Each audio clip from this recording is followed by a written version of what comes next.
at least I'm not the only one sluggish today.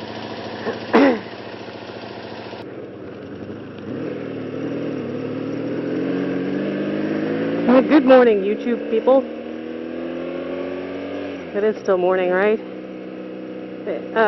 Okay. Good afternoon, YouTube people. I'm on my way to pick up some ant traps. Seems like every year we have an invader. Actually, no, I'm going this way. So my topic for today is Catherine. Hopefully not anybody you know. I've been playing a game called Catherine. It's done by Atlas. And the thing about Atlas is, like, I don't know if they make games because they like money and they hate people. Because their games are all, like, really difficult, but really fun. They're kind of like like an abusive relationship for me. And I even liked Baroque. And I know a lot of people stateside didn't really get Baroque.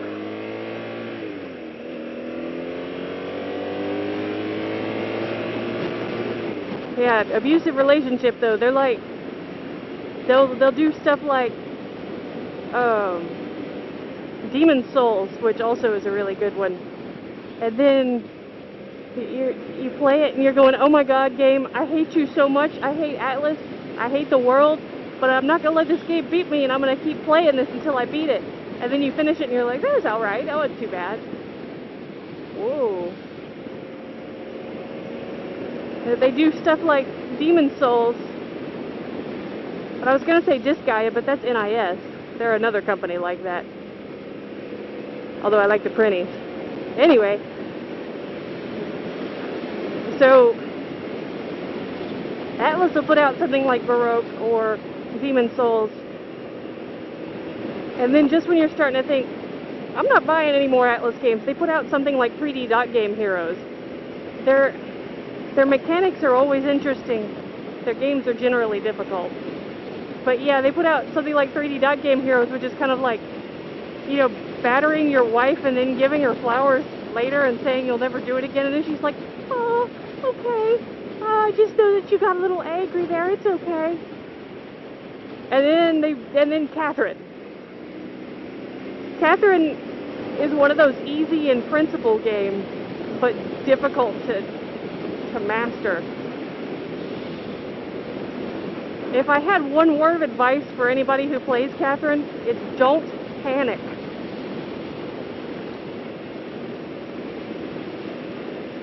I think I'm on the 7th night. You're a guy who has these nightmares where he has to climb and climb and climb. And he's in his boxers and he's clutching a pillow, which I think is kind of funny. But it's also a relationship hybrid game too. I didn't really like relationship games. I played some, well, many years ago on the PC, the point and click relationship games, and I thought, I'm either not Japanese enough or this is just like, this is a time waster. This isn't really engaging to me. So when Catherine came out and I heard that it had relationship game stuff in it, I was like, I don't know. But the more I heard about it, the better it seemed. So yeah, there's relationship bits, but everybody's really like severely screwed up. So that helps. But yeah, you have to climb this tower of stuff. And when I say don't panic, in the normal levels, you climb this tower and the bottom's dropping off as you're going. So you have to like really get in gear and climb. But you still have to figure out which blocks to move to get up at that level, to get up to the next level that you need to get to. But if that wasn't enough, then you have the boss levels, which has some crazy figment of his imagination, like some kind of manifestation of his fears chasing him in his dream. And it's been like a baby because his girlfriend is pregnant, and a vagina monster of some sort. I can't really describe it more than that. And his girlfriend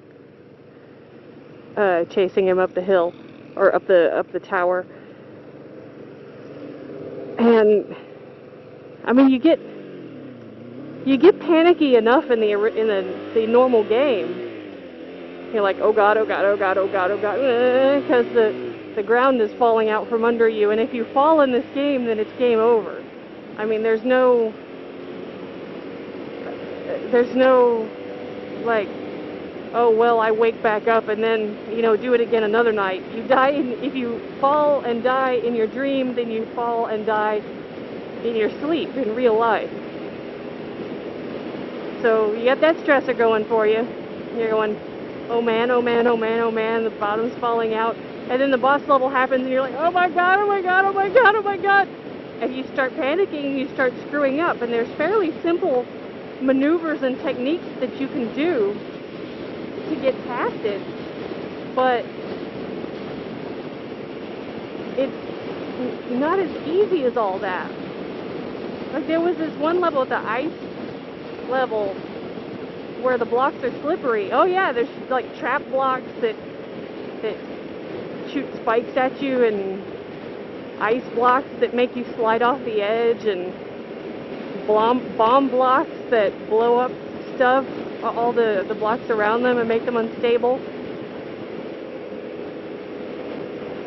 So I'm doing the ice level, and this Ice Queen bride of his ex-girlfriend is chasing me. And I think I did that level like 30 or 40 times. And finally, I took enough of a break off, because I take a break every 5 dies and go sit somewhere and just be like, oh, I can't believe this. It's just, I think I finally settled down enough on the last block of 5 that I was able to beat it. It was simple enough that you know, if you're looking, you should be able to see that, yeah, I can't go over there to avoid this woman's, oh yeah, she sends avalanches down on you too, which will knock you off. She said, you know, I can look here and see this avalanche coming. And if I move over here, there's an ice block and I'll slide off the edge or whatever. But you're in such a rush to get up to the top that you see it, but you don't see it. And I think I slid off this one block probably half of the times that I died. Because I'd get up to that level, and then she'd send down an avalanche, and like, oh my gosh, and then I would move on to this ice block, and then like, whoop, and then off I went.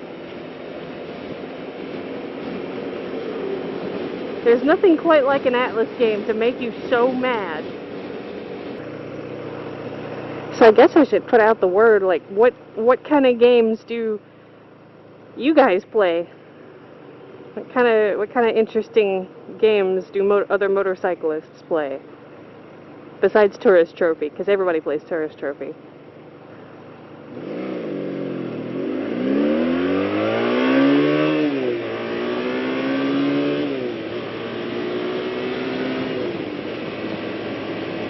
Speaking of Tourist Trophy,